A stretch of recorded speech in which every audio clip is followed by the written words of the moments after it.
تے غلام ایویں توجہ نال سنتے پے جویں تساں حضور دا ذکر سن رہے ہو۔ ہر بندے دی خواہش اور ہر صحابی دی خواہش ہے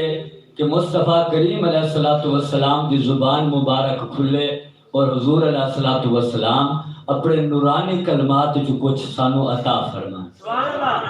تھوڑی دیر گزری ہے کہ مصطفیٰ کریم علیہ الصلوۃ والسلام نے مسجد نبوی اچ بیٹھ کے جنت دیاں خبراں عطا فرمائیں۔ میرے نبی نے فرمایا اے میرے صحابہ، اللہ سبحانہ و تعالی نے جنت دے اندر ایک پھل پیدا کیتا ہے اور اس پھل دی جسامت یہ ہے کہ دنیا دے وچ کدی انار دا پھل ویکھ لو، جس طرح انار دا پھل ہے اس سائز دا ایک اللہ نے جنت دے اندر پھل پیدا کیتا ہے۔ اگر اس پھل دی خوبصورتی ویکھنا چاہندے ہو تو کدی اللہ دے نور دودھ نو ویکھ لو، یعنی وہ پھل انار جتنا موٹا اور دودھ ورگا سفید پھل ہے۔ پھر مصطفیٰ کریم علیہ الصلوۃ والسلام نے ارشاد فرمایا لوگوں اگر اس پھل دی مٹھاس دا اندازہ لانا چاہندے تو کدی شہد نو چکھ لے کہ شہد تو زیادہ میٹھا ہے، دودھ تو زیادہ سفید ہے اور انار جتنا خوبصورت اور حسین و جمیل پھل ہے۔ سارے صحابہ کرام موجود نے، تجسس پیدا ہویا کہ اللہ تعالیٰ نے وہ پھل جڑا پیدا کیتے وہ حضور دے کس امتی نو نصیب ہونا، وہ پھل حضور دے کس امتی نو نصیب ہونا ہے۔ کافی دیر گزری ہے، حضور علیہ الصلوۃ والسلام نے سر جھکایا، پھر سر اٹھایا، آسمان وال ویکھیا اور صدیق اکبر نے گردن اٹھا کے عرض کی سونا اتنی مہربانی کیتی ہے، پھل دا ذکر کیتے، اے بھی حکم عطا فرماؤ کہ کیڑا خوش نصیب ہے جنوں تساں اپنے ہتھاں نال پھل عطا کرو۔ تے حضور علیہ الصلوۃ والسلام نے جڑے جملے ارشاد فرمائے نے وہ سن تے ایمان تازہ کر۔ میرے نبی نے فرمایا من سمع اسمی فصلی علیہا یاکلھا، اے میرے غلاموں سن لو قیامت تک آمن والے غلاموں واسطے پیغام ہے، جس غلام دے سامنے میرا ذکر ہو جائے اور وہ ٹھر کے سلام پڑھ لوے مسجد نبوی وچ بیٹھ کے محمد زامے نے قیامت دا دن ہوگا ہاتھ محمد دے پھل کھاون والا امتی ہو۔ اگر چاہتے ہو کہ حضور علیہ السلام پھل عطا فرمائیں تو مل کے صلاۃ و سلام پڑھ لو صلی اللہ علیہ وسلم، جڑو اونچی آواز نال پڑھے اللہ تعالی آج رات مدینے والے دی زیارت کرا دے صلی اللہ علیہ وسلم یا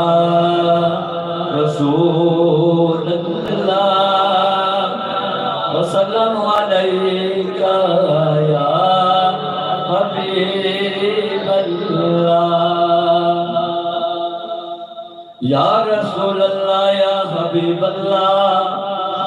تیری نعتوں کا کبھی لب سے حوالہ نہ گیا، یا رسول اللہ یا حبیب اللہ، تیری نعتوں کا کبھی لب سے حوالہ نہ گیا، ہو گئی رات مگر دن کا اجالا نہ گیا، یا رسول اللہ یا حبیب اللہ، میں نے ایک بار کہا تھا جھولی میری خالی ہے، پھر سرکار نے مجھ کو اتنا دیا پھر اتنا دیا کہ مجھ سے سنبھالا نہ گیا، خود خالق مدنی یار دا میلاد بنایا ہے۔ ایک دوت ہمارے مسجد میں میلاد کرایا ہے، ایک اللہ نے عالم ارواح میلاد کرایا ہے۔ خود خالق مدنی یار دا